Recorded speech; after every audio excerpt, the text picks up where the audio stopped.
Hello, this is Brian. Today is Sunday, November 7th, 2021. I'm in the outskirts of Ranchita, northeastern San Diego County. I'm on Bureau of Land Management land right now. And today I want to provide a spotlight on trees video. Today's spotlight is on the Desert Willow. This is Chilopsis linearis, subspecies arcuata, and like the name implies, it looks like a willow.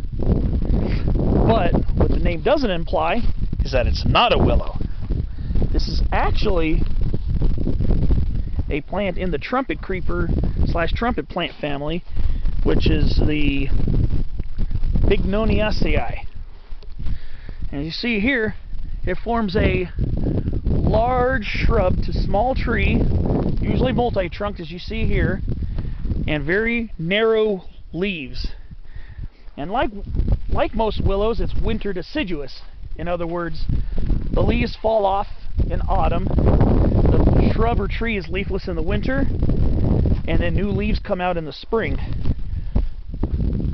Desert willow is a common fixture of inland foothill, low elevation mountains, and desert areas, especially where there is soil disturbance and also where there is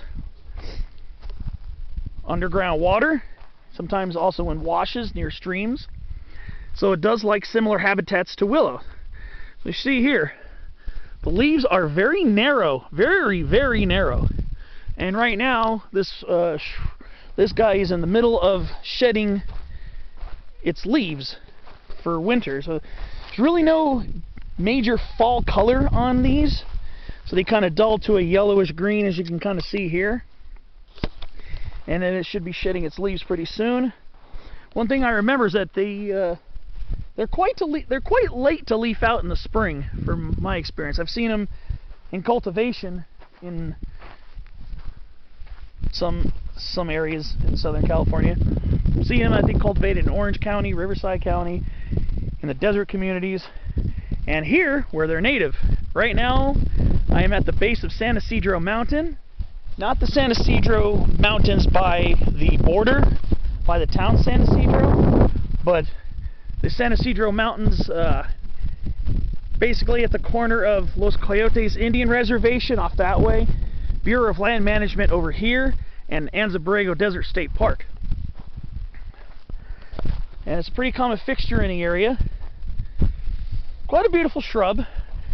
I probably should have waited to spotlight this when it was blooming, because whereas the plant has beautiful blossoms, but I'm here, I see a bunch of them, and I get to see them in their native habitat.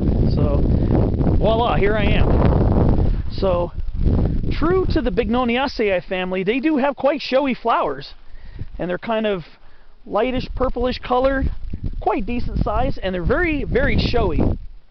And they're usually a fixture on the later spring and earlier summer months.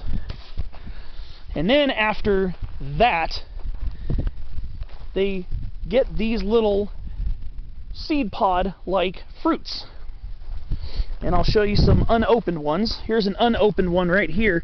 Just like the leaves, it's very long and narrow. Very typical of the Bignoniaceae. And here's what the seed pod looks like, or the seed capsule. It's not technically a legume, but it looks like a legume before it opens. When it opens, it kind of splits and has these tufted, hairy seeds. So we'll try to open this up a little bit. And you get these little tufty seeds that come out. So the seed capsules will split, and then the seeds are wind dispersed, carrying it to other disturbed areas and areas in riparian zones. So there are a lot of plants in the Bignoniaceae with similarly structured seed capsules. So, even not in bloom, it's a very graceful, shrub with these long leaves again. The long leaves kind of add a soft, graceful touch to a very hardy plant that withstands extreme heat, long periods of dryness, even though it does prefer riparian corridors, but it is quite drought tolerant, and it's a very good plant that's nice and amenable to cultivation. It's very widely cultivated. My friend Brett, he lives in California City. You might have seen him on a couple of my videos. His area is these things are planted everywhere, and why not? They're just such graceful, beautiful shrubs, and they're just really neat. Even when they're leafless in the winter, they kind of have a really neat look to them. But I'm trying to see if I can find what the seed capsule looks like when it's split. Let's see here. So yeah, I probably should have done this video when the plant was blooming, but I'm in the area and I see the plants, and I knew I wanted to do some spotlights because I didn't get out last week. I don't know why, but I was just lazy last weekend of Halloween. Well, yeah, here's another seed capsule right here. It's kind of similar looking to the Catalpas. Have you ever heard of the Catalpas? Ones with the really big heart-shaped leaves. They're related to those Catalpa trees, and the Catalpa trees also get those really showy large flowers as well, and they have very similar seed pods. So this is a relative of the Catalpas, the ones that are planted in the southeast, ones that are native to the southeastern U.S. and the central United States. They're related to them, and Catalpas are also planted out here. And that kind of brings up the next thing I want to discuss about this plant, is because there's an artificially created hybrid that is sterile. In other words, it doesn't produce its own seeds, and that's called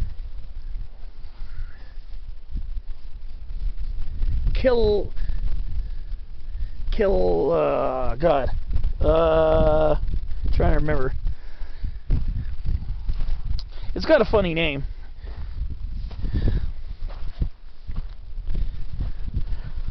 I'm trying to remember the name of it. It's like Chitalpa tashkentensis.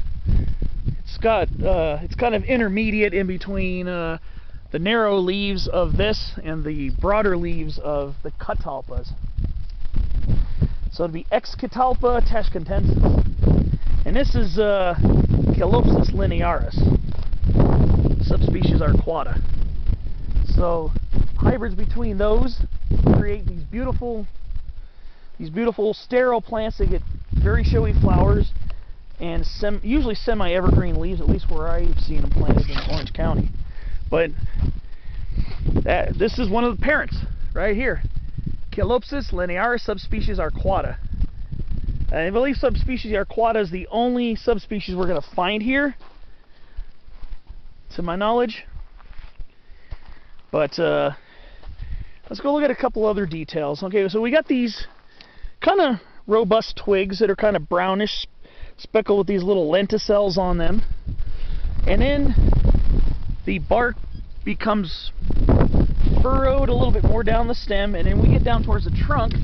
We got some rough furrowing down towards the base of the shrubs.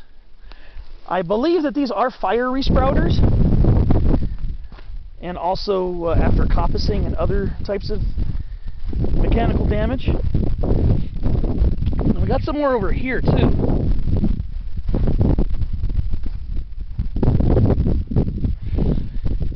A little shrubbier, a little smaller. We do get some common associates of these guys. And we're in the desert transition. We're not quite desert, but we are in the desert transition. We do get quite a variety of different shrubs out here. We get sugar bush or sugar sumac, sovata. We get brickle bush in the genus Brickelia. I believe this is Brickelia californica. There are quite a few species of Brickelia. Then we got course, hollyleaf cherry, Prunus ilicifolia, subspecies ilicifolia. And they like to grow in these little washes. This is more like a wash. So they like to be in washes and stuff like that.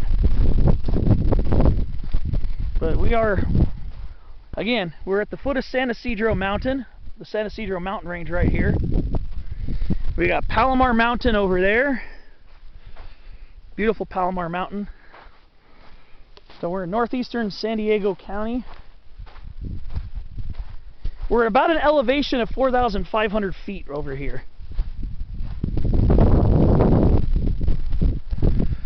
And we're right at the end of BLM land right here. So basically, I think this will do it for my spotlight. Thanks for watching.